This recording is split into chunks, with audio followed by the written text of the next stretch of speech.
Welcome to the Eagle Eye Podcast, the number one show to bring you all things Club America in English, from tactical analysis Pelota para la banda izquierda. to player updates. We've got you covered on all the latest news on Las Águilas. Now, let's start the show. This is the Eagle Eye Podcast.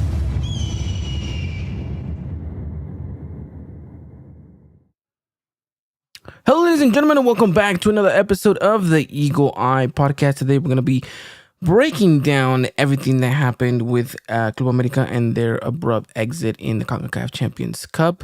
So close, yet so far in the end. And then, of course, we're going to get ready and preview the upcoming quarterfinals against, lo and behold, Pachuca. So joining me to do all of that and try to talk me off a ledge will be none other than the man himself, Chris Rivera.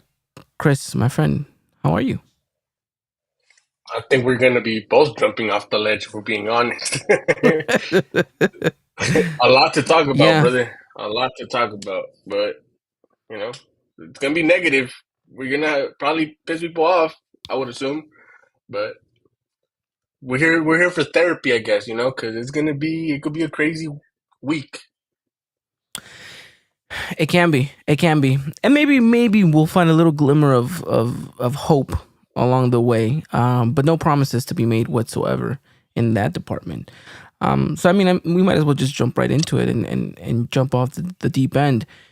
Obviously, the big talk of all last week was the failure that was America in the CONCACAF Champions Cup.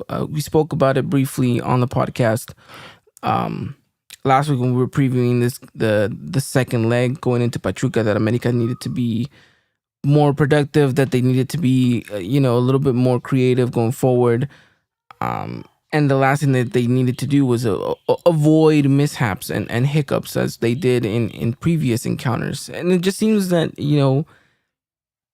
they completely did the opposite of what we said they needed to do. And they just kind of fell and crumbled and really shot themselves in the foot. I mean, we should have probably knew that the game was not going to go our way when after 4 minutes, Sebastián Cáceres injures himself. The pitch injured him, in my opinion. It was a horrible pitch. The pitch was very it was bad. It was bad. It was very soft. It was very dry.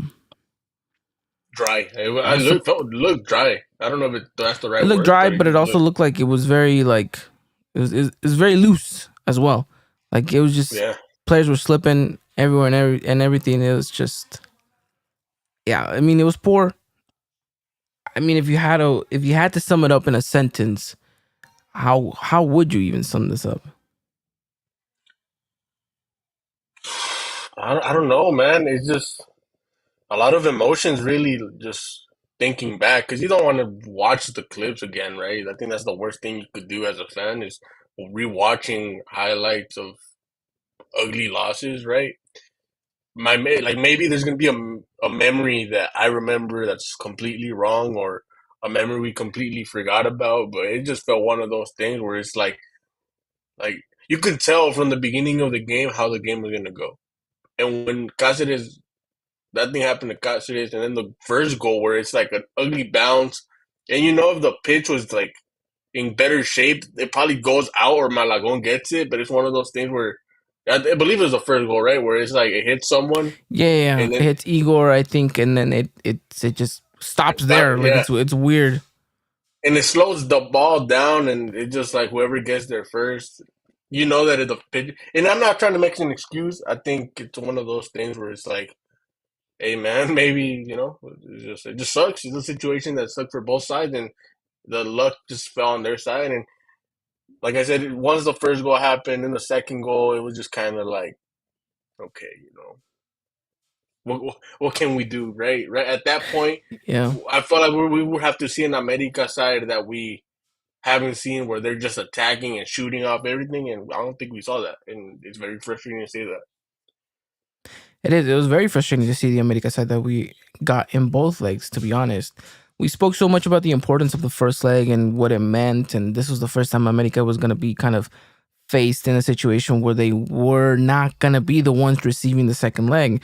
And this America side, as crazy as it sounds, didn't I expected there to be I expected a little bit of a hesitation or a little bit of a downfall, but I didn't expect a complete utter shatterness of what we're so used to and so accustomed. Because let's be honest, this America side has been receiving second legs all throughout, even last year, right? In the Liguilla, first place. So you get to kind of have that cushion the first time that you're kind of tested and put in a situation where you need to come out on top, where you need to kind of close out on the first leg because you're at your home stadium in order to manage the second leg. And it just seems that we crumbled upon expectations. I don't know if the pressure was just too much. I mean, obviously we talked about it, right? Some of the players looked gassed in that first leg. And the second leg, I think after like the 70th minute, you just felt like there wasn't just tired legs, there was just tired minds out there too. Like they just felt like there was no sense of like, okay, I'm gonna be creative, I'm gonna try something different, and it just felt like what it was. America was playing against the clock, and it showed, and they got desperate, they got clumsy, they got lazy. And if it wasn't for Pachuca themselves, this game would have been done and dusted in the second half if they didn't miss a couple of chances. And it's frustrating, right? Because the game was winnable. Both legs were very winnable, right? And I'll give props to Pachuca and Pumas, right? Where I'm gonna go back all the way to those two games where they made things uncomfortable, and they've shown that this is how you beat this team, right?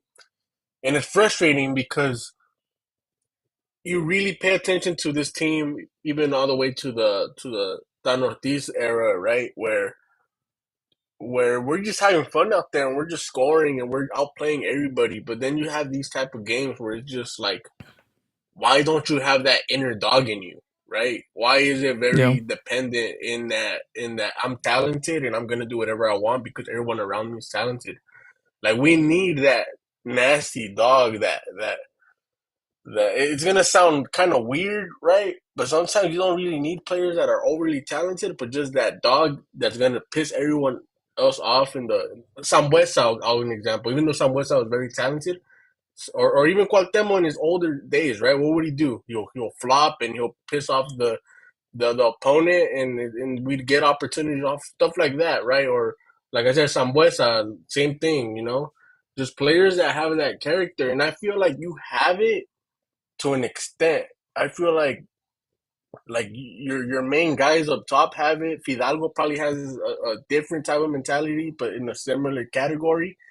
And then outside of that, you don't really have that difference in mentality. It's more of a, if I'm getting hit all the time and the ref's not calling it, I'm just gonna complain. And I don't know if you felt that way, but I felt that way in these games against Pachuca and against Pumas, where it's like I'm gonna lose my head or I'm not gonna react to it, but it's like, and I'm just gonna complain, and it's just like we need more character, we need more dogs out there, and I know everyone's gonna probably be like, "Hey, bro, you can't really just fill a team with that mentality," but I think there is like something that's missing. I know we just won the league title and everything, but it does feel like you need that character, that hey, I'm gonna be out there and fighting for everything, right? And I don't think we have enough of that.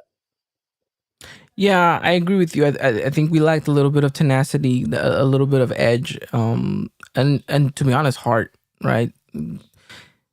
You saw it throughout the entirety of this tie against Pachuca. There was just moments in where you honestly needed your key players to come up, stand up, and carry this team. Right?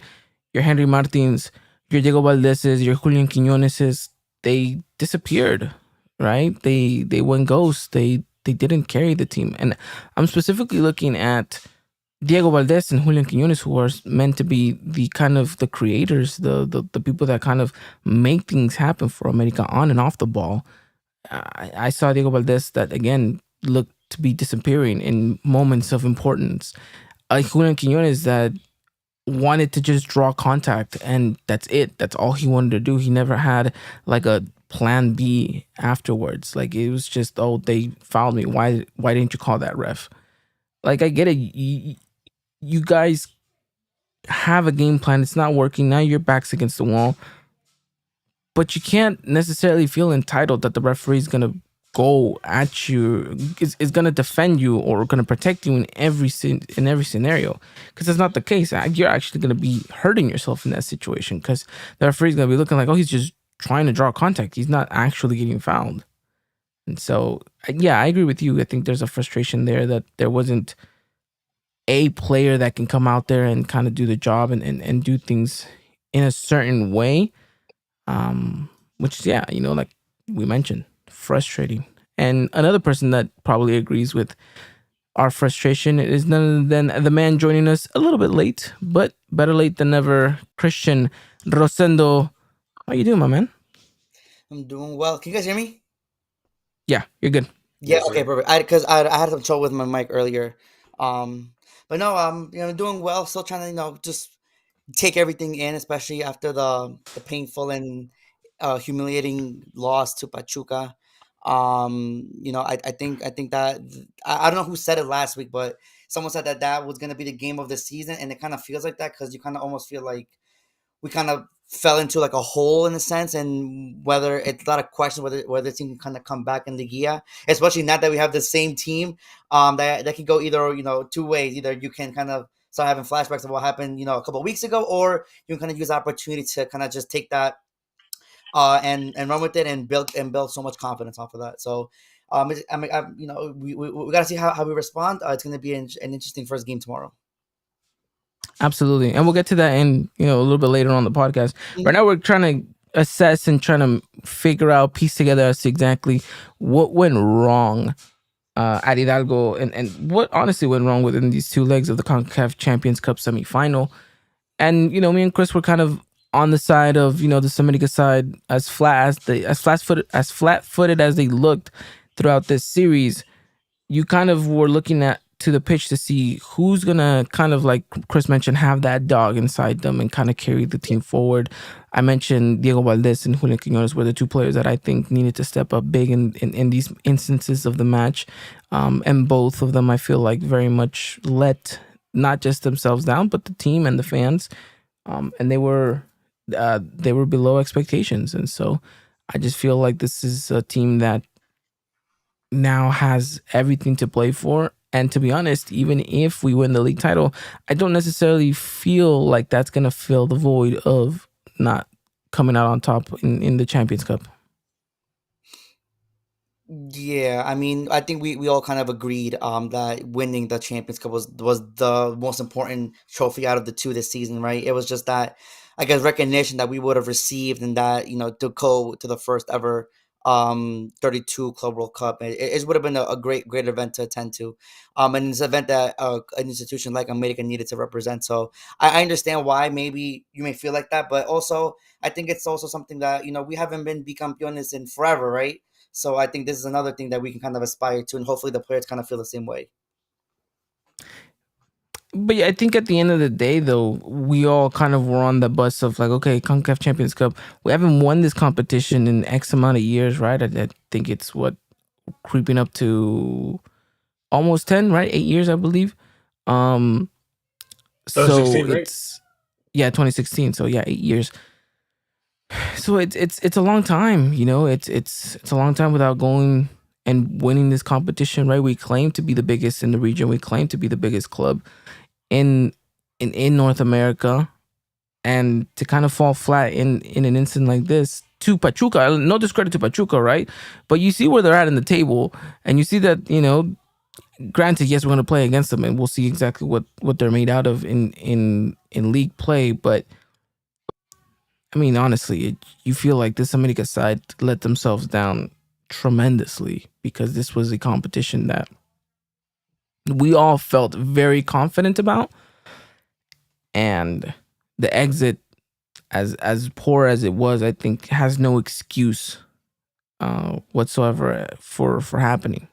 And there's a lot of questions, and losses like this start creating, tension and media scandals, right? We're talking about players already on the fringe of being, sold or contracts not renewed or stuff like that. And we'll get to that in a little bit later when we talk about club news and everything. But, instances like this where we thought, this America side was just so compact, so well structured, the locker room and all that.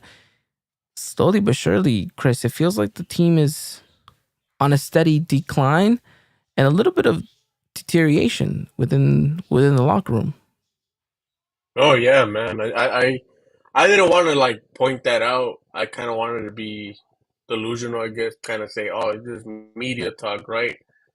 But the more I look into stuff and the more vibes I get, it does feel like there's a little crack that's starting to happen in the locker room. I think this win needs to happen against Pachuca. I think they either need a win or really die together trying. What I mean by that is like if you lose, at least we could come out saying, you know what, you guys gave it your best. Something it happens. Obviously, we're gonna be critique. We're gonna critique them. We're gonna break it down, say what was wrong, whatever. But there's also ways where you could lose and not have this like very sour taste in your mouth where everyone's pointing at each other. And I think right now with the whole just everything that's going on, the losses, the way some players have reacted to it, the media talk, the just a lot of things. I think there's signs of players not being happy what other players do or comments that they make or decisions they make on the field, off the field. I think we are there. I think there is something that's happening that hasn't came to the light. I think we have to win. If we don't win, I think you're gonna see somewhat of a rebuild in some areas. Yeah, and I mean we were already poised for a rebuild coming this summer, right? With the expectation of a couple players leaving, but now it seems that these players might not leave because of the good performances they had, but because of the need to move some of these players around because of the way that things kind of all exploded at the end. But coming back to this game, Christian, it wasn't like the America was completely down and out. We had moments. We had, I think, a good 30 minutes where we found some form. We found some momentum.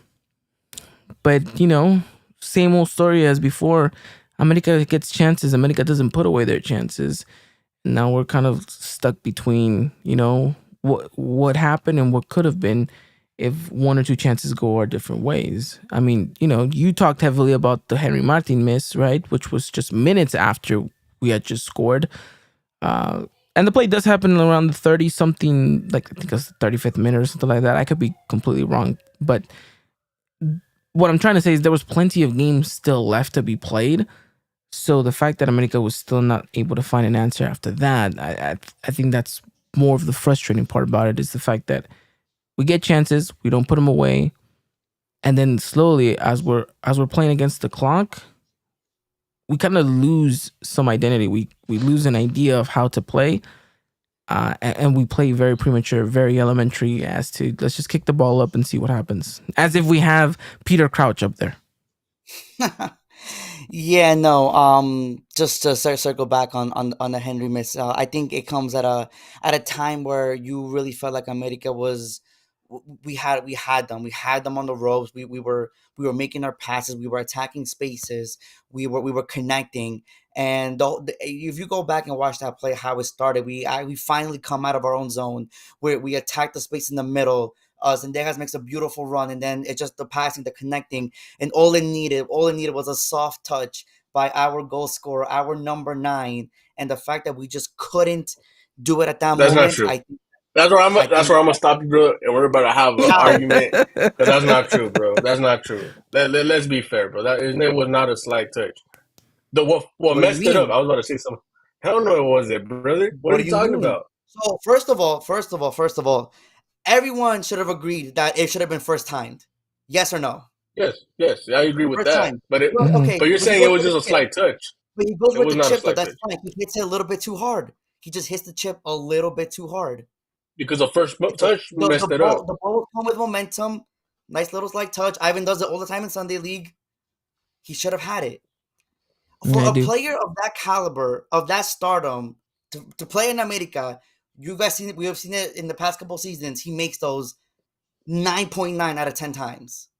But you're saying it's an easy goal. It wasn't an easy goal because of that first touch. Let's talk about it So, for what it happened. What this are is because what? we've already went back and forth on this one. So I'm gonna let you speak, but I'm just gonna just disagree with you because I think that should have been a goal 10 out of 10 times though. I think I that's agree. one Look, where Henry Martin, who he is as a player, should have made that goal 100. look. percent I agree in the take that well, we all agree. First touch. It should have been first touch. Shot it right away. Hmm. That's what should have been. But let's Yeah, talk about what actually happened. Once the first touch happened, he doesn't have many options. It isn't an easy shot because Moreno closes that gap. It's not, bro. There's only two options that he had, which was the chip, which he completely messed up, right? And then the second one, where he should have done a Fernando Torres, where he just goes around the goalkeeper. He could have done that easily, if we're being completely honest. But the whole situation wasn't as easy as people are trying to paint it. I see people trying to do it from a screenshot situation. Brother, the play is fast. We can't sit here and just be like, oh, this and this. The play is fast. Where he messes up is that first shot. Everyone agrees with that. What actually happened? There's little time to really do anything about it, and that's it. That's on him. I'm not gonna sit here and say it's not on him. It's on him, and it's a great thing from the goalkeeper. Ivan would say it too. The goalkeeper went and closed that gap right away. Did he? Did he or did he not? Yeah, he came off his line pretty quick, but I think because he was already reading that play. But um, quickly, just Ricardo said Martin thought he was Suarez in that play, backfired unfortunately, and then one of one saying he shouldn't have even chipped it. I think kind of going back to what Christian said. I I can meet both of you in the middle. I agree that it was a tough shot to make when he takes the first touch. Goalkeeper does a great job rushing out. Could he have tried the other post? Maybe the goalkeeper's hand wouldn't have gotten there. I don't know. It's a tight squeeze. But I agree with the thing that Christian's saying too. Henry Martin, the caliber of the player that he is, the caliber of player that we've expected him to be, and the fact that he's a starting striker for America, you need to be putting those in the back of the net. Like it's no questions asked. So you both make a very good point, and there's an argument to be made on both sections. But the reality is that he misses. But for me, the frustrating thing is, okay, you missed that. You had already scored, cool, whatever. But there is 60 plus minutes left still to be played, and I don't remember another clear cut chance that America had after that moment. I can't even. No, I couldn't. On top of my head, no, not really.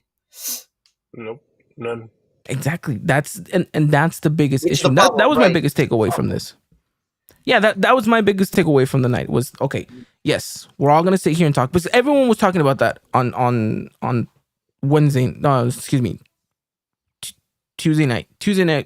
Everyone was talking about that miss and this and that. But I was like, okay, look, the timestamp is right there on your guys' own tweet. Like, my biggest thing is, why was there not another opportunity? Not even like a semi shot or something that I can remember that had some threat going forward, and that has to be a frustration. One of them saying, do we agree he should leave? Henry Martin, he No. says that he shouldn't. I agree. I don't think he needs to go. But someone should come in. I'll tell you that much. Someone needs to come in, and Yeah, I we could get into that right now too. But someone should come in to back him up or to compete with him. Look, compete. okay, that's a good Because question. That's a good question. that's a different question, because that's two kind of different players. You know what I mean? So let me Compete. paint a picture for you guys. Let me paint a Mhm. picture for you guys, and you guys tell me what you prefer. We get rid of Brian Rodriguez, right? Because we have to get rid of a foreigner. You bring in a foreigner striker, young from somewhere else that has the potential to compete, or do you keep that backup nine and just develop someone with the mindset of, hey, we're gonna develop this guy for the next 5 years per se, or whatever contract he ends up getting, and the expectation is by season 3, 4 around there, this guy's gonna compete and is gonna end up beating his spot or taking his spot. Because I think that a lot of fans don't really talk about it, but we can't just sit here and say, "Oh, we're just gonna bring in a bunch of foreigners and we're just gonna build the team off." There's rules, right? Especially next season where you're You lose gonna a have to foreigner get rid spot. of you're gonna have to get rid of someone. So I always see people, right? And this is, and I'm sure you guys agree with it. It's very annoying when fans start saying, this guy no, this guy no. Well, you got to bring in someone, right? If you don't want Raul Jimenez, well, I'm sorry. Who do you want from the Mexican market? We can't afford something Jimenez, and I'm sure most of the families won't want him either because of his dad and everything, right? And then you look at the other Mexican strikers. You guys want Mudo? I don't mind Mudo, but a lot of fans are not going to like Mudo Aguirre, right? So now we start talking about academy players. Who do you like from the academy? A lot of people don't like Mozombito, and to be fair, like it's only because of that Juarez game. The only reason we stopped hyping him up because we saw that Juarez game. He had opportunities and he Yeah, didn't he shoot does. from them. It's terrible. It's only because of that. After that, like, did he get any like real opportunity? Like, not really. So, like, where is it? Is there an academy player that you like? Is it just like one of those things? Like, look, we don't need Brian Rodriguez. We could bring in a Mexican winger that could play that side, that or maybe an academy player that we like or whatever. But it has to be a Mexican backup, right? Do you like Chava Reyes that much for him to be Quinones' backup? Probably not. But point is, like, you're gonna have to move pieces around. And I want to know where you guys would you guys rather bring in because you're gonna pay Henry. Let's also point that out. You're gonna pay him a lot of money. So if you're gonna pay a lot of money for a guy to compete, well, now you're kind of wasting money on someone else. You know, you're wasting too much money on one position when the formation doesn't like involve two strikers. So now it's just one of those things. Personally, I would just develop someone underneath him and really have a real development. But then, it's just a complicated thing. So I want to know your guys' take. What would you guys do?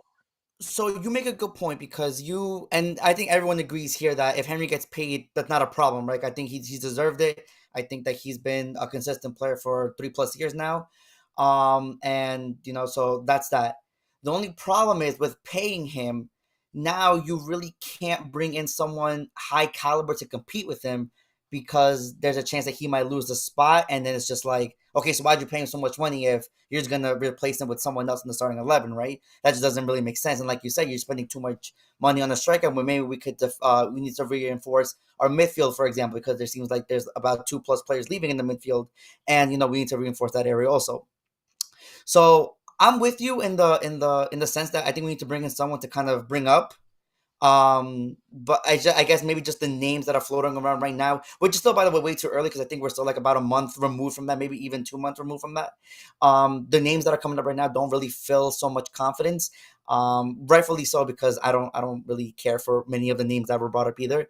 But it's like you said though, it's finding that right person to kind of bring up, can fill in for Henry, do a decent job. Because let's face it, when Musumbita was there, when Pato Salas was there, when Ilian was there, everyone did a 0 out of 10 job. Let's be honest. No one was up to the expectation. No one was up to the hype of being a striker for America, right? So now it's finding that right player. Who is it?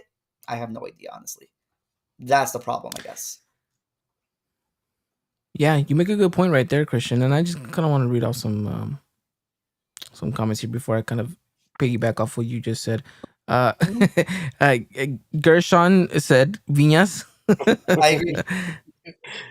But he's definitely joking with those laughing emojis. But he did say he also disagreed. He says does not want Mundo Aguirre. He said I would rather play with one less. So there's But that's there's what I'm his take saying. on that. So what is the move, right? What is the move? If you're, mind you, we joke about Viñas, but in this situation, a Viñas type prospect isn't a bad thing. But let's also be honest with each other. Us as a fan base, do we have the patience to see someone develop behind anybody? Any position, or do we have the patience? Emilio Lara, for example, right? I still think he's very talented. The guy needs to experience to get better. Same thing happened with Ramon Juarez. But do us as a fans, like, are we patient enough to say, oh yeah, we agree, we'll loan him out maybe, or just continue to just play him, and if he messes up, he's gonna learn from it. We don't have that patience. Let's be completely honest, right? So for Mhm. me, maybe it is bringing that prospect foreigner, right? Maybe that's the solution. Well, Because so let's be honest. I was just gonna Continue. add in terms of the patience thing. So I think I'm on the side where we gave Musumbito chances, and I think I see him maybe perform good in one game out of maybe like the 10 chances that he received, in a sense. So that's why I really don't care for him, and I think that's why maybe a lot of the fan base don't really have the patience for him to grow. That's one. Ilian Hernandez, do any of us like him here? Like, that was just a terrible buy, panic buy, mafia buy. I don't know, whatever you want to call it, but that it should have never happened. What we do agree, though, is that there are players in the academy like Pato Salas, like Juan Cantu, that we do seem more interested in, and I think we wouldn't mind if they had a whole season under them, being on the bench, riding, and being kind of Henry's backup. I think that's where I guess maybe some of the fan base may agree that, okay, maybe if you bring up Pato Salas for a season, what can he do? I know he really didn't show off his best in the few minutes that he had, but like you said, it's completely different playing, the last 10 minutes and then playing a whole game, right? Absolutely. It, Midwest Stroll it's is just saying tough, to compete against him, right now there's nobody. I kind of agree with him. There's not Especially if really he's getting nobody that paid, can come and in. there's no reason to bring in someone to compete with him. It just doesn't make sense. Absolutely. Absolutely. AP Junior is saying we should make Cristiano Ronaldo's dreams come true and come play for the best club in Liga MX. See, I like it. It'd be a good idea. Midwestern Cholo, kind of piggybacking off what you said right there. Patricio Sala has potential. They should develop him. I think we've all kind of been on the on the pato, on the pato, on the Patricio Salas Pato Salas. train. Yeah. Look, to be honest, I think Septal saying Dupuy, right? Question mark, question mark. I'm not too sure about that. I agree that I think right now there's nobody that comes in and kind of you don't go and spend big bucks on a second striker when you just spend big bucks on your first striker. Yeah. Two, there's not enough time to develop someone, so you need to get someone kind of in that mid-tier range, or you just wait till Henry's contract runs out until he kind of moves out, and then you go spend big bucks on a striker. Because remember, this contract's most likely going to be for about 2 years, maybe 3. But let's be honest, I think it's just going to be a 2-year contract deal. We don't know what that's looking like, but we do know, like you mentioned, Christian, he's going to get paid big bucks. So the money's not going to be there for a second striker to kind of have, big money as well. I think we're gonna see the same thing where, maybe we do get a Mulo Aguirre-esque type of player that could come in and maybe shock us in 2 years, could be ready for the starting role. Would be perfect, would be amazing. I don't necessarily think that's gonna be the case. Dylan rolled down saying sell Henry. We probably get about 3 nickels and a gancito for him, to be honest. I don't think he's going in the market for that much money right now. Well, he's going Maybe free on MLS if you don't resign him. He's going free. Of course. So it's like, That's why. Oh, that's why. And okay. if you resign him, I don't think. Again, you're not gonna get. You're not gonna be making that much for what you're resigning him for. What you're promising him for. I don't think you're making that back tenfold. So yeah, it's an interesting conversation that we're gonna have during the summer, because I'm sure more names are gonna pop up depending on how America finishes. The season, how Henry finishes, right? We could say here criticizing him, and then he scores like 18 goals in Liguilla, and then now we're over here kind of praising him, right? Which I don't think will be 18, but still, you guys can get my drift. Yeah, I think that once we become champions this season, then we'll talk about our off season moves. I like it. Well, alrighty then. Well, let's wrap up Champions Cup. I mean, quickly, swiftly, on a scale of 1 to 10, how big of a disappointment is this for America's season? And does it mean that America has completely failed throughout the season, regardless of a bicampeonato? So out of 1 through 10, I think this was a 9.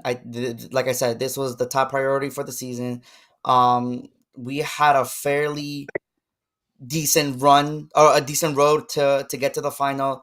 And with that due respect, Columbus is a great team, but I think that we probably would have beaten Columbus too. And it's just, it sucks because like you play a tournament, you don't have to play like your usual Monterrey's and usual Tigres, right? That wasn't going to be the case, and the fact that you couldn't get it done with this kind of team and squad that you have, there's no excuses, right? We should have won the series, and it's definitely something to think about. But no, I don't think that if this is a complete bust, especially if we do win the 15. I think that's the only way we can save it. Other than that, though, then if we don't win the 15, then yes, this whole season was for nothing, basically. Most points, most wins, least amount of goals. That doesn't matter unless you have a trophy to back it up. Chris? I don't know, man. There's still a lot to really talk about. If we're being honest, we could probably go off for days about this game. It's just I I agree that that you win league and it's like this didn't really happen because you are participating in the next uh, Champions Cup, right? But it's still one of those situations where it's like you're still pointing fingers, you're still really, bothered by the fact that you lost against a very young squad. You invest so much, right? So much, and you lose against a team. Mind you, I don't think Pachuca is playing amazing per se. I think they're very well coached. Where it's like, all right, you guys are going to be very dependent of your 1v1s. All right, we're going to make sure you never have a 1v1, and that's what they did, right? They're very dependent on their foreigners to really stand out, and everyone else is just going to make sure it's 3v1 3v1, right? For example, like it's just and their goalkeeper's playing very good. I don't know why he doesn't get praised, but I thought he played very good. It's just one of those things where if we're facing them again, right, we're gonna get into that, and it could really become very ugly for us, mind you. Even from a losing player standpoint, everyone's saying the only way to keep Fidalgo is by being in that World Cup of Clubs, and now it's like, well, he's gone.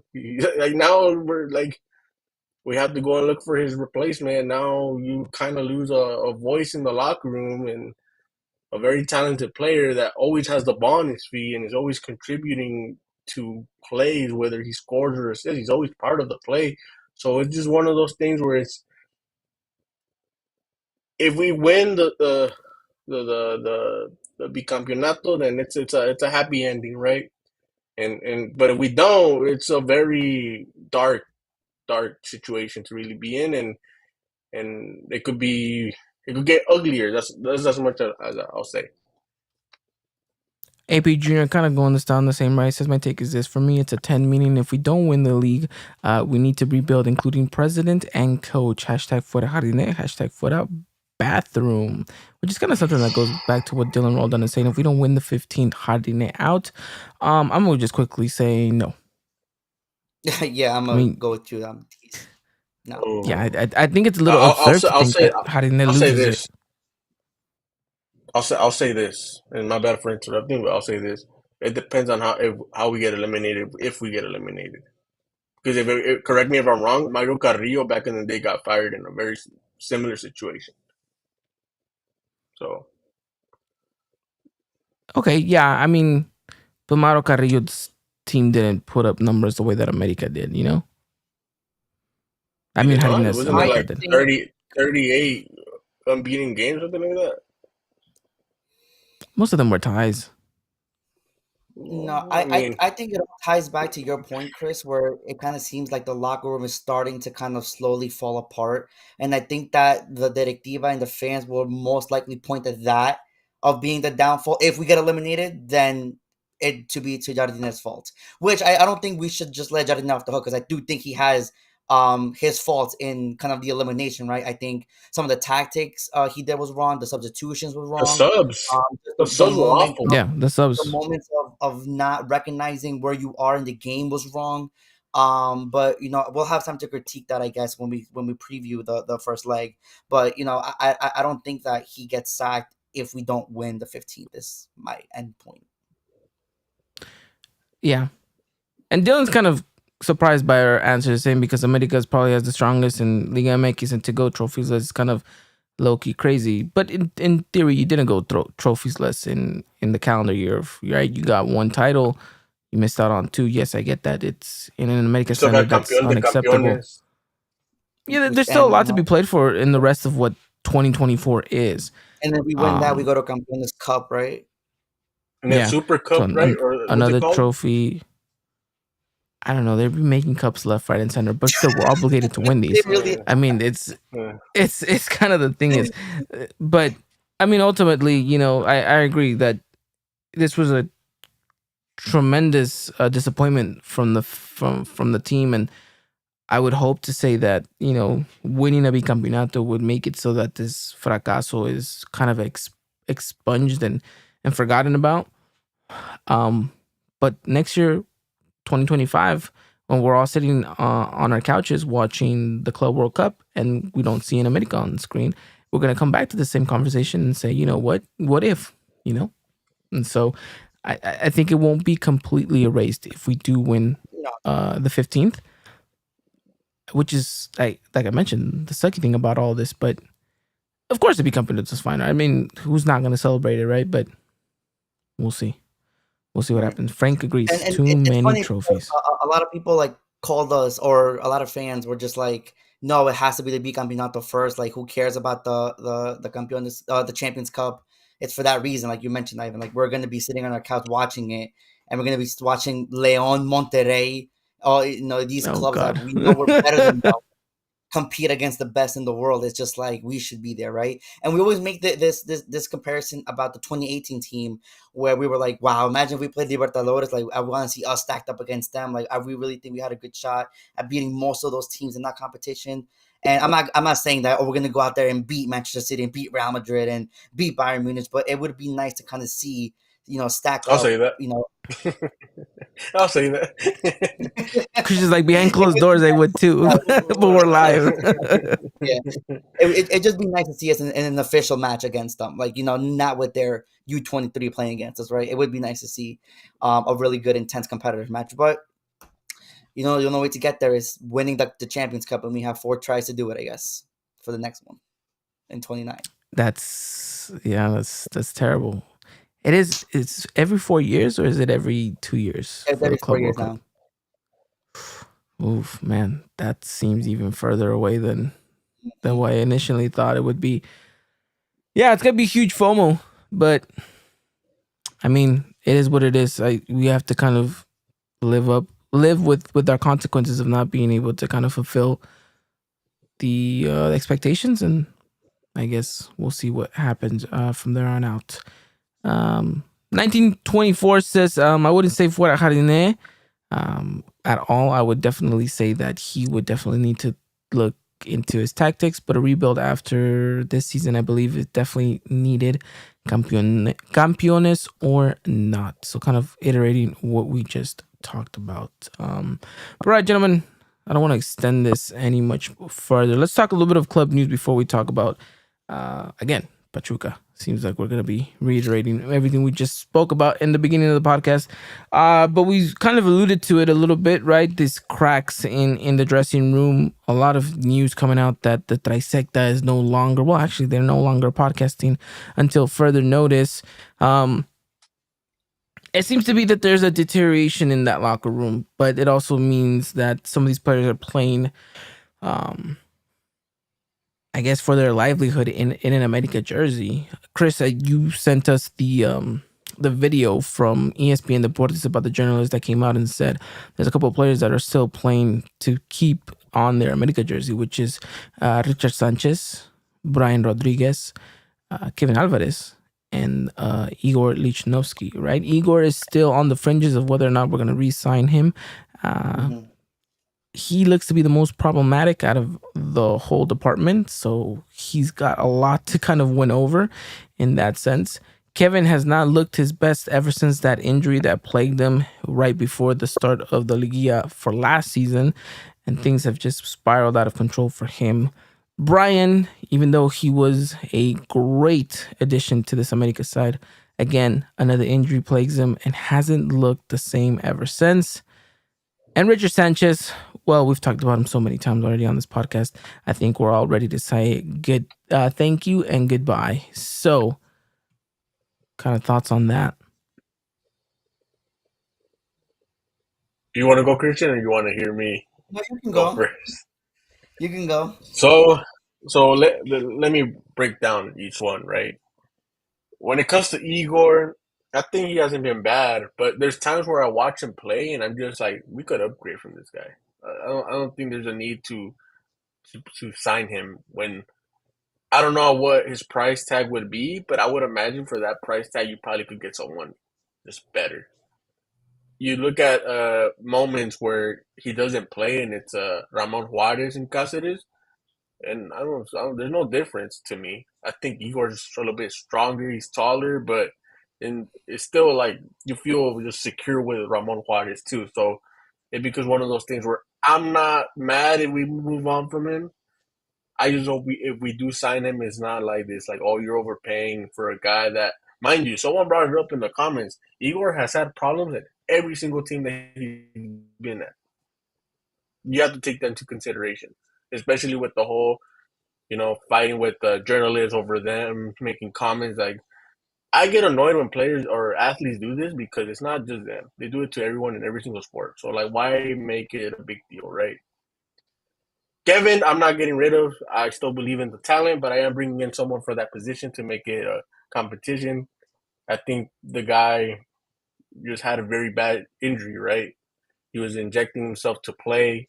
He never really recovered. I think a lot of fans are being unfair with him. I think you have to look at it from a human standpoint. Like, how do you go? It's the same thing with Raul Jimenez, right? Raul Jimenez almost dies.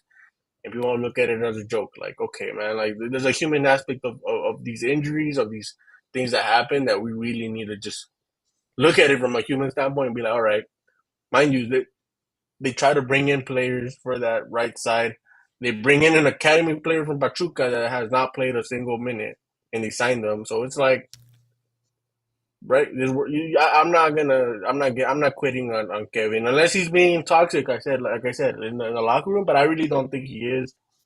He doesn't come off as a guy like that. Richard Sanchez, I've said it a billion times. It's time to go, or he's going to be the next Roger Martinez, where we're not making a single penny off of him. Like, he needs to go. And Rayo, I think he was going to leave whether he had a good season or not. I think he has options, and I think America's probably looking at it from a lot of perspectives. I think that Henry Martin incident kind of he rubbed people the wrong way with that. I know we kind of talked about it from a Henry standpoint, but maybe it's a situation way deeper than some of us have looked at, right?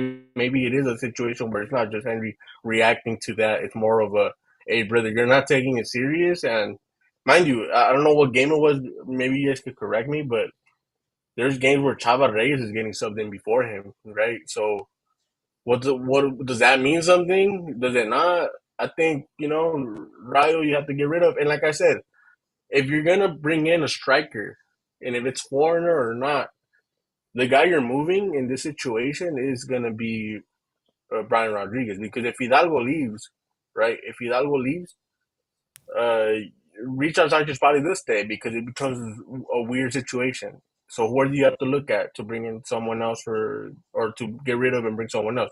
Well, you got to get rid of Brian. You have to bring in a Mexican talent for that left side, and then, like I said, backup. It has to be a prospect from somewhere else. So yeah, Yeah, that's how I view it. It's like it's just a very weird situation to really talk about right now. I don't know why information like that is being come out now, but hey, it also isn't that surprising that we're looking at these four players. absolutely.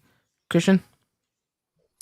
I mean, I think Chris hit pretty much every note. Just to briefly touch on it.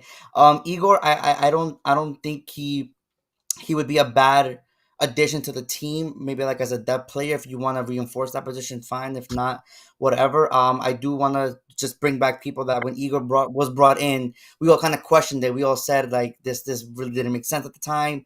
Come to think of it, and then he was the one that kind of helped our defense go back to being that top of the league defense, right? So the talent is definitely there.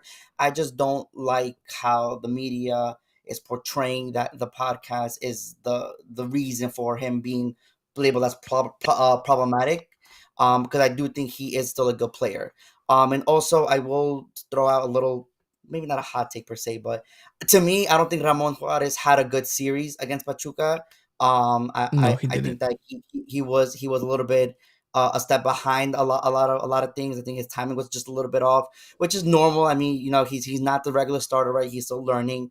But if we're going into the Liguilla with Igor and Ramon, I think that all eyes may have to be on Ramon more than Igor in a sense, in terms of performance wise. Um, Richard Sanchez, I think I'm starting to see what Chris has been saying. It just doesn't seem like he's the same one as when he joined. It's either that or it's like, you know, we could improve in that position for sure. And if he wants to go and if there's a right offer, I think he should go. Brian Rodriguez, like you said, like so it just seems some games he doesn't look motivated. He comes in and it's like we don't even recognize that he comes in anymore, right? It doesn't seem like he's making the same impact, whether he has his mind somewhere else or he just wants to leave because he did have offers before the season started to leave. Maybe his mind's over there, right? So, like I said, good offer comes in. I don't mind him leaving at all. Kevin Alvarez is the least one. I think that I agree with Chris on this one as well. The talent is there. It's just that unfortunately this season, the injuries just got the better of him. But I think if you start giving him starter minutes starting next season, I think we should be able to see the old Kevin Alvarez back. And we'll see how true all of these rumors are, right? Like we mentioned, Christian, you put it perfectly, right? We're about a month away till this window opens, and so a lot to still be talked about, right? And if America advances, those discussions will simmer down a little bit. And if America does not make it through to the next round, then of course it'll be uh, elevated and talked about even more so. So we'll have to wait and see exactly what the outcome is within the quarterfinals, and then we can start making more judgments and assessments of each individual players. But you spoke heavily about right the center back partnership that's going to be for the Liguilla, and let's talk about it because that's the last club news that I have. Unfortunately, Sebastian Cáceres gets injured, and the injury, unfortunately, is a serious one where he is gone for the rest of the season, right? Even if America makes it the final, he would still not be available. I think he barely will make Copa America, if even that. So Right. Septal puts in, let's talk about that we don't have our best center back for Liguilla, which is going to be a huge blow for America. And a crazy statement to make considering the trajectory Sebastian Cáceres had in America. Yeah, it's yeah, we've come full circle, I guess, in that sense. Yeah. Uh, so it's crazy, it's unfortunate, and you mentioned it, right? Ramon Juarez is going to have a lot to do. A lot of expectations will be put on that man, and we all speak heavily of Ramon Juarez.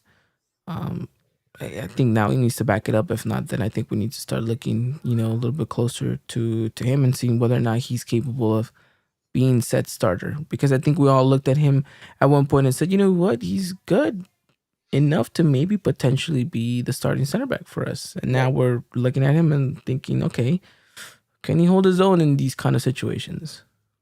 So It's just time to step up. absolutely, absolutely. Well, let's talk about stepping up. So let's move away from CONCACAF Champions Cup and against Pachuca, and let's talk quarterfinals against Pachuca. Oh my God, this is like Groundhog Days all over again, Christian. What is it that we have to relive this nightmare again, and what is it that America needs to do differently to kind of finally break this curse of Hidalgo? Because it seems like we just aren't able to get one over Pachuca. I'm just gonna go back to what I said last week. We just have to control the game. It just didn't seem like we had a clear cut idea of what we wanted to do going forward. It seemed like we were always scrambling. We couldn't get creative. Our top players weren't doing what they needed to do. Um, it's just about just us setting the tempo, setting the precedent, being the protagonist from minute 1 to minute 90. It's really that simple. Like I think that Pachuca's a well coached team, but it's a team that we can break down, and we've given lapses, we've shown moments where they are very vulnerable, right? And we just need to just find a way to kind of just break down and finish. Absolutely. Chris, were you happy that we got Pachuca? Because there's a lot of people on the timeline that were like, okay, let's hopefully Necaxa wins so we can avoid Pachuca. And there was other people on the timeline that were like, no, 1000%, give me Pachuca. I want that revenge. Where did you land in between both of those? So the way I viewed it is give me whoever. I think we can't sit here and be bragging about we're the best team, we're this and that, and be scared of a team. Regardless of history, regardless of last games, regardless of anything. One thing I kicked out from the second leg is America has 70% of possession, right? We're gonna look at this game ugly. We're gonna look at it for what it was. But when you look at the details, we weren't dominated, right? There's a lot of credit going out to Pachuca that I don't feel the same way Christian felt the first time we played them, saying we missed this player, we missed it. I feel it's very similar. Not exactly the same because I don't think it's like, oh, we lack players, we lack this and that. But I feel like you're seeing pages saying, "Oh, they nothing but youngsters dominated America." Look, bro, if we're looking at it from an individual standpoint, only youngster that performed for them was Berlanga, in my opinion. Everyone else didn't play the individual ball; they played in numbers, and that's how they beat us. Same way Pumas beat us. You know, they beat us in that press. They beat us in pressuring us. They made it. There was a moment in the second half where they were all back. And anytime America pressured, passing the ball, passing the ball, passing the ball, passing the ball, oh, you lost it, countered. Never shot the ball. And that's where we have talked about throughout the season, right? Where it's like, why can't you just shoot? Why does it have to be a billion passes? And mind you, when a billion passes happen and the goal happens, right? We're clipping that and we're counting how many passes and we're bragging about that, right? Yeah. I'm sure you have seen those videos. Mind you, it's a beautiful thing to see. But there comes a time where, hey, if you have this space and you're gonna shoot it, right? If you miss it, oh well. But they're not even taking chances, and that has been the biggest thing for me, right? So for me, when it comes to just judging the game, forget the score. Pachuca didn't really give us this like how I say it, like dominance that people are talking about. I did not see a dominance. I saw an America that was sleepwalking. That's what I Yeah. saw. And to me, that you have to wake up. First game, you have to show what you saw. We saw against Chivas in the first leg, what we seen against Cruz Azul, what we seen against all these other teams, where we're dominant, where we're taking up. And mind you, Ivan, you are probably, I don't want to call you a hater, but because I'm sure you're trolling at times. But when you're talking about Quinones, No, I'm right? always I'm always being 100% real. I'm never joking when I'm messaging you guys. Listen. Point is like when we look at him playing these type of games, even in the final, bro. And I seen someone comment on you explaining why you thought he was a fraud, right? And saying, well, he scored like it's a tap in, mind you, they matter, yes, but it's like we were talking about earlier. You need to have that dog in you. It can't just be that lucky tap in, and then it's like we're gonna throw all these flowers at you. We have to show character, and like you said earlier, it comes to Valdez and it comes to Quinones. Henry's gonna show up depending on everyone else because that's usually what the nine. It happens with the nine. Whether if they're not great at dribbling and all these other things, they're gonna have to wait for everyone else to wake up. And so for me, I'm looking at Quinones, I'm looking at Valdez. Sendejas has been our best attacking player, right? I don't think Hmm. that's even up for debate. He's been our best attacking player. So for me, it, they need to show up. Like I said, Pachuca didn't show me anything that it's out of this world. To me, they were a perfectly coached team, and Jardine wasn't the motivator, wasn't the guy to wake these players up, and that's gonna really take. That's really what's gonna take us to win. So for me, like I said, I wasn't scared of Pachuca. I said whoever, and we're gonna be the best team in the league, and we're investing this much in this team. All right, now it's time to prove that. And it doesn't matter how much talent you have. It has to come within. And I want to be optimistic, but I don't want to say, oh, we're going to lose or anything. But that's really what's going to take. It's going to take that inner dog inside of these players to really go out there and beat this team. Yeah, it's gonna need to be a much better performance from everyone all around, from the goalkeeper to the forward. Like, let's be honest, you know. And you're right, Pachuca didn't walk all over us in these two games that we had against them. They just played better. They understood how to play better. And obviously the narrative that people are gonna run with is, oh, America gets blatantly beaten by the youngsters of Pachuca. It's only because it's gonna sell and it's clickbait. But the reality is, you're right. America was a much better team, and we are a much better team. And it's just demonstrating that on the scoreline, not just the pitch, but on the scoreline as well. So yeah, it will be interesting. The other thing that's interesting, Christian, is now the roles are reversed. We go to Hidalgo first, and then we close out at the Estadio Seca. I think Mhm. that definitely is a breath of fresh air for America, seeing that, okay, we're back to our norm, our reality that is travel away first, close it out at home, and Yeah. maybe we see the best of America in that sense.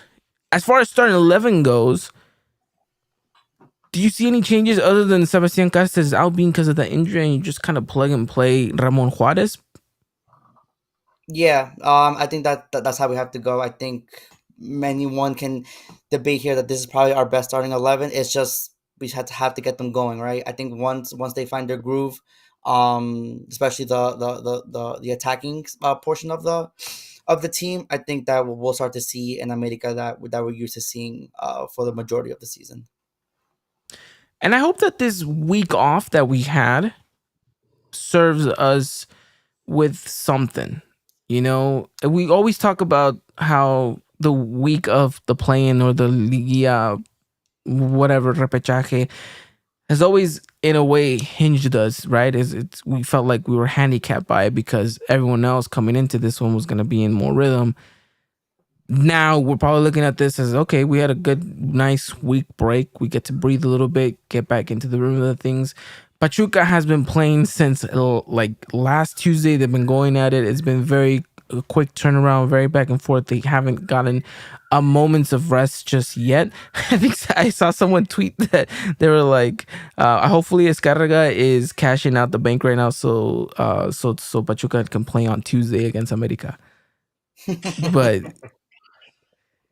But the reality is that they are going to be on more tired legs than us. Granted, they have like, 17-year-olds, so they really could be playing back and forth no problem.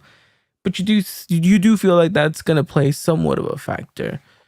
So coming into this one in the first leg, I hope America has learned from what you mentioned, Chris, that these teams, they understand how to play against you. They know that numbers sometimes is the way to go. So they'll press in numbers. They'll kind of force a mistake. They'll get you in a situation where you aren't really capable of taking on three players and then breaking lines. So I do hope that one, Harine has learned from this previous encounter against them, and two, that these players, these key players, your Quinoneses and your Valdeses, step up in these games that matter so much. Because let's be honest, if America doesn't get a result in Hidalgo and you're chasing the game at the Azteca, I think we've all seen that movie, and we know how it usually ends. Yeah, and So and that's the worst thing about this whole thing, right? Is that we've seen this movie before, and it's usually against them, right? So yeah, I don't know, man. I mean, I don't know how optimistic most of us can be, but we're talking about the off season's like a month away. Hey, man, we might be having to talk about this more sooner yes, more sooner than than we want expected. to. But Yeah. I mean, I feel some confidence that we can get the job done here, Christian. It just Mhm. feels like if and when we do get the job done, I'm obviously gonna be happy, but a part of me is gonna be sitting there on the couch thinking, Where was this the week America, before? yeah, America might have just won the wrong leg, like the wrong knockout tie, you know? Yeah, but also I think we if we want to be a little bit more optimistic and more positive, right? I think we look at this from the other side and saying, okay, we can beat this team. This is pretty much the only team this season that has given us any kind of problems. So if we beat them, that should generate some boost, some confidence in between the team, and we probably could go on to win the whole thing if we win this series. I think that'll kind of maybe propel us to hopefully the level that we were already on, which was already miles above any other team, right? So I think we need to maybe take this, a little bit more optimistically, positively, and just kind of get through it. And hopefully, it serves as momentum heading into hopefully the semifinal and the final. Absolutely. We'll hold on to that affirmation. Hopefully, it does come to fruition. But all right, gentlemen, I don't want to drag on this any much longer than expected. So I want you guys' prediction for the first leg of this quarterfinal tie at Hidalgo. Does America break the curse? Yes or no? So, first leg, what are you going with, Chris? 1-0 Pachuca. Oh, God. Okay. I've seen this story way too much for me to just feel differently. Mind you, I'm not rooting against us. I could sit here and be like, oh, 5-0 America, which I've done in the past. But I think, like I said, they play in numbers, right? Yeah, And no, 1000%. how do we score on them? Mind you, they don't have Idrisi, so maybe like that's a huge positive in their attack. Maybe it's a 0-0. But like I said, what if that's what they want, where they sit back and just play their numbers game and say, you know what, we're not gonna let you score all game because I've seen how you react to these numbers game, and we're just gonna try to finish it over there where you're gonna be more emotional. I know based on the table they're gonna have to force to a goal at home, but hey, man, like I said, the numbers game, right? They made it ugly on us, and Carlos Moreno has been very solid. I've been impressed by Carlos Moreno personally. So I'll go. I'll give you two predictions, I guess. So there's an optimism side of this whole thing. It's gonna be 1-0 that side, 1-0 this side. That's my prediction. I don't, or maybe a tie 1-1, right? But it's hard to predict just based on what we've seen through three games, right, against them this season.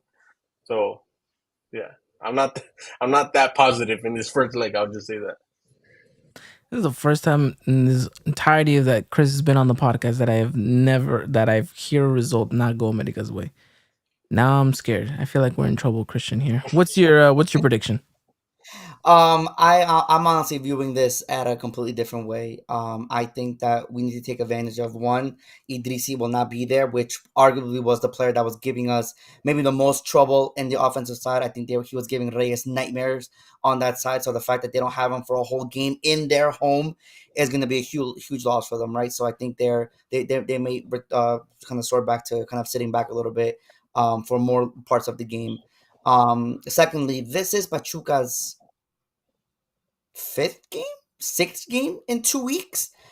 They've got to Yeah. be tired. They've got to be tired, and America use their positioning on the table to make the game a day earlier than expected, right? Because they probably wanted to play on Thursday to get the extra day of rest. America said, "Hell no, we are playing on the first night." Um, you you have to take advantage. If you want anything, if you want to aspire to be champion, you have to take this game, right? And if you don't, then what's the point? America wins this 2-0. Wow. We're on two different spectrums here. On this side we have Christian going 2-0. On this side we have Chris going 1-0 for Pachuca. I love it. I love it. I'm gonna meet you both in the middle. I'm going 1-1. Um, not the worst result that America could ever get at Hidalgo, but you're right. I want to lean towards the optimism that Christian just gave us and say, you know what, big game, big moment. No Idrissi, they're tired. Kind of, punch them in the Are they face, though? punch them in the mouth. Are they though? Are they Yeah, tired? yeah, that's Because what I'm like you saying. said earlier, They're kids. they're They like, can run for I mean, days. exactly. Like, are they tired? Like, maybe they're veteran players, but they've been resting their veteran players. So it's like, I don't know. I don't know Yeah, what to expect. And they're playing in numbers too. It's not like they're like us where we're playing in this individual game. They're playing in numbers. They're making it easier for themselves because they lack experience. Just call it what it is. It's not a bad thing. That's their style. They're gonna sit here, sit back. They're gonna play three. They're gonna when they counter. That's when they have their individual play. But for the most part, it's just attack with threes, attack with two, like, or I mean, yeah, defend, and it's just one of those things where I don't know how tired they are. They might be a little banged up, right? Because it's not like they've been playing these easy games, but tired, I don't know, man. Like I said, they've depended way too much on this 3v1, and I hope Jardinez sees that. That's what I hope. If he sees that and finds a solution, there's no reason for us not to win. There's no reason because we have the talent, right? But as long as they're going to be hitting Fidalgo, they're going to be hitting Valdez, they're going to be hitting Jonah, they're going to just do all these things. And like we said, Ramon Juarez is a question mark. Even though I personally think Igor is also a question mark in this game, And Israel Reyes, right? I'll even give you guys a hot take. I think you start Kevin Alvarez because Idris is not playing. Because of the fact Idris is not playing, you start Kevin Alvarez. And you don't start Chicote, you start Chava Reyes. I'll give you two hot takes right there. Because I think But if you we'll come see. out with a win, huh? I said we'll see. We'll see if Harine does Oh that. yeah, but that's my hot take. I would start Chava Reyes. I would just go attack. I would just go attack, make shots from everywhere. And I think Kevin and Chava Reyes are going to bring that. Yeah, I think you need to find a way to make this Pachuca side a little bit uncomfortable. And like you mentioned, right? It's up to Harine to kind of figure out the missing piece of the puzzle, and we'll see if that's capable of doing that. Frank going with a 1-1 first leg, kind of like I was going with, and then saying 2-0 to America at the Azteca. I like it. I like it, but let's see what these guys think. Give me your predictions for the second leg at the Estadio Azteca, gentlemen. I know it's kind of hard to predict the second leg without seeing the first one, but what would you guys assume would be your guys' prediction for the second leg? I said 2-0 first leg, 3-1 second leg. My God, Christian, I don't know where you're finding all these goals from, but okay. Hey, I'm with them. I'm with them. Thank you, Chris. That's my prediction too. 3-1. 3-1. You just said otherwise. No. Second leg, not the first leg. Yeah, I know. But you make it sound like, we were gonna get a draw at the Azteca or something. Hey, bro, I'll say this. I just close my eyes and just imagine the Azteca being one of those nights. And I know everyone that's listening knows exactly what I'm talking about when I say one of those nights. I hope it is. I It hope it is one of those reminds me nights. of a example, right? I think it was Pachuca or it was Pumas in 2013, where Chucho Benitez scores like last minute to like It was seal it. Was Pumas. it Pumas? Yeah, that Yeah. nights like those. That's what I'm thinking of. Well, I hope so. Fingers crossed. I'm gonna not be as optimistic as you guys, and I'm going 1-1 again. But because of that, America advances just because of our position in the table. And then I'm not too sure if that means that the curse of Hidalgo is broken because we didn't technically beat them, but we did eliminate them. So maybe there's a loophole there to be made. That's my prediction. And I know it's not the most optimistic one, but what can I say? It's Papa Pachuca, It's Oh, one of God. those things. Uh Jershon saying 1-1 in both games, kind of going with my same prediction. Septal going 2-1 in favor of Las Águilas del América. I hope that for the sake of America and for the sake of the podcast, we are back next week talking about an American victory, about the curse being broken, and about focusing and shifting directions towards the semifinal. Because I think America is in a much needed position to get a victory, bounce back, and kind of shift all this negative attention and paint a different lighting going forward, so that we were a little bit more optimistic about the semifinals and about potentially being campeones. And so it's gonna be tricky. It's gonna be a long 90 minutes in Hidalgo and an even longer 90 minutes at the Estadio Azteca, depending on how the results go. But yeah, I guess all I can say is make sure you guys follow us on Twitter so you guys can join in with our suffering throughout these games, and we'll keep you guys up to date with everything going on in the world of Las Águilas del América. Gentlemen, anything else to add on before we kind of wrap it up? I've reached an all-time delusionalness after a bad representation of myself in the other series. Hopefully, the team pulls through for me on this one. If not, I'm losing a lot of credibility here. We haven't asked you this in a You minute, but do you bet the house or Ooh, Not on the first leg. On the second leg, I would. okay? okay. All right. Someone's There's gonna be something homeless, maybe. some yeah, for sure. Midwestern Cholo saying 3-2 to America on aggregate. It'd be interesting. Frank saying, "What's your Twitter names? I'll follow." So I'll type them in the chat. So mine is at Ivan Pineda 83. as I'm typing it, you guys feel free to tell me yours so I can type it out as well. Hold on, I have to make sure I get the spelling right of mine. Chris, How do you what's guys not your know your at? I know Dude, my it's- at. Oh, I know it. How do you know? Um, See, this is why we need to bring back the old recording thing. They had it right I there. got it. No, never mind. I got it. Oh yeah, the little thingamajigger. Yeah. Why am I? Oh, I think it's because my Wi-Fi is working. All right, I got Christian's at right there too. His is at Christian, but it's with a 1. It's like with an Hey, Christian. Illuminati symbol. And double A. Look at that. Christian just went all out when he was creating his. And then, of course, Chris, which is CX. Wow. Look at Yeah, that. CX. Almost Triple 3 S. X's, but Look I at didn't want that. people. Wow, I okay, didn't I want people see. going to the wrong website. I see what you mean. But most importantly, follow us over on the Eagle Eye Podcast at Eagle Eye Podcast. And then you guys can definitely see us always interacting with the podcast there. And then, well, yeah, gentlemen, we're coming to the end of the podcast, and we're at the point of whether or not America's going to be able to do this. So hopefully they are. And we'll be back next week to talk all things Club America in English. And like I mentioned, hopefully we can talk about a victory and progress and look forward into what potentially could be a semifinal. With that said, anything else to add on before we kind of wrap it up here? No, I mean, I hope everyone's entertained by Drake and Kendrick. That's all I'll say. Absolutely. Christian? Listen, man, we just gotta have faith, man. What we're not America without just a little bit of craziness to our storyline, right? Let's get through this Yeah. series, which I know we will, and let's aspire to that 15th, which is still the goal here, right? Like, who doesn't want to be campeón? It's been a while. Absolutely. It's been a Who doesn't long wanna? while. Yeah.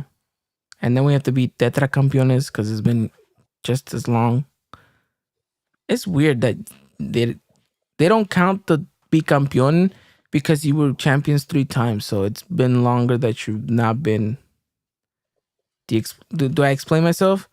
Like, because America won the title back to back The 3 amateur, times. but in the amateur days, which is No, stupid too. because there's in the 80s, America won it 3 times in a row, right? I thought it was 1920. No, look at that. Look at us pretending to be Club America experts and not knowing the history. And one of us is right. Very bad look One at of us us. is right. One of us is right. Or both. Although I have a feeling both of us are wrong. Either way, we'll get you guys that answer. Do not partake me in this little discussion that just occurred. Okay. All right. Either way, we'll get you guys that answer next week when we come back on the podcast. Regardless, thank you guys so much for coming out. Christian, for taking out the time. Sorry for dragging you guys so much in such a late finish to the podcast. How long did we go? Yes, sir. An hour, 18 minutes. So It's not too bad. not too bad at all. Alrighty then. Well, to everyone that was in the chat, Frank, Ricardo, Midwestern Cholo, Dylan, Septile, Gershon. I know I mentioned already Ricardo. Everyone, really, thank you so much. AP Junior as well out there in the chat. Thank you so much. 1924. Awesome. Just great to see you guys, one of one as well, and to all of our listeners as well in the platforms such as Apple Podcasts and Spotify. Thank you so much for tuning in to us, and hopefully, like I mentioned, we're back next week to talk things more Club America and hopefully a progression into the semifinals. With that said, you guys have a wonderful night. Take care, and as always, arriba la America. Good night. Ladies and gentlemen, this was another production of the Eagle Eye Podcast, the #1 source for all things Club America in English. Make sure to follow us on Twitter and Instagram at Eagle Eye Podcast and get all the latest news and coverage. And subscribe to our podcast wherever it is you may listen.